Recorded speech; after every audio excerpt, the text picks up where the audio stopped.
मुळातच मला या समाजकारणाचा आणि राजकारणाचा वारसा या ठिकाणी घरातून माझ्या पाठीशी आहे. माझे वडील आदरणीय वसंतराव पाटील साहेब हे शेतकरी संघाचे संचालक म्हणून यांनी 5 वर्ष काम केलं. येळगुळ दूध संस्थेच्या माध्यमातून गेली 15 वर्ष संचालक म्हणून या ठिकाणी काम करत आहेत.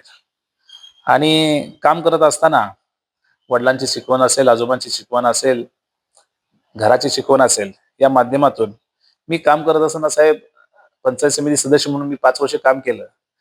पण माझा एक फॉर्म्युला आहे काम करत असताना. 100% समाजकारण.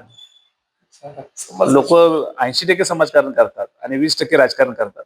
मी साहेब राजकारण 0% करतो आणि समाजकारण 100% करतो. शेवटी मला मुळातच शैक्षणिक जीवनापासून, शालेय जीवनापासून समाजामध्ये काम करण्याची साहेब प्रचंड या ठिकाणी उत्साह होता माझा.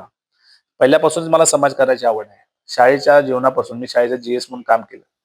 त्या शालेय जीवनापासून मी समाजात या ठिकाणी वावरत आलोय आणि तेव्हापासून मला मुलांना एक संघटित करणे, या ठिकाणी ग्रुप बनवणे, लोकांच्यात मिसळणे, लोकांच्या अडी-अडचणी जाणून घेणे, त्याच्यावरती त्या कशाप्रकारे सोडवल्या जातात, त्याच्यावरती मात करणे, लोकांचे प्रत्येक प्रश्न मी सोडवण्याचा प्रयत्न करतो.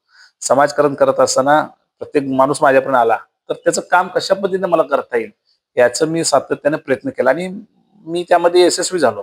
कारण या विभागाचे आमदार चंद्रकांत नरके साहेब यांच्या माध्यमातून मी काम करत असताना प्रत्येक घटकापर्यंत मी पोहोचण्याचा प्रयत्न केला आणि प्रत्येक घटकाचा या ठिकाणी काम करण्याचा प्रयत्न केला. मी पंचायत समिती सदस्य असताना 5 वर्ष तुम्ही बघा, लोकांनाही विचारा. आमच्या गावामध्ये 2 ग्रुप आहेत. एक आमचा ग्रुप आहे आणि अपोजिशनचा ग्रुप आहे. पण मी काम करत असताना मी कुठला ग्रुपचा कधी माझ्याकडे काम करून आलाय आणि मी त्याचं काम केलं नाही असं कधी झालं नाही. मी प्रत्येकाचं काम केलं. मी ग्रुप तू ह्या पक्षाचा आहेस, तू त्या पक्षाचा आहे. जेव्हा मी पदावरती बसलो, तेव्हा मी सगळे मला सारखे आणि मी सगळ्यांचं या ठिकाणी काम करतो.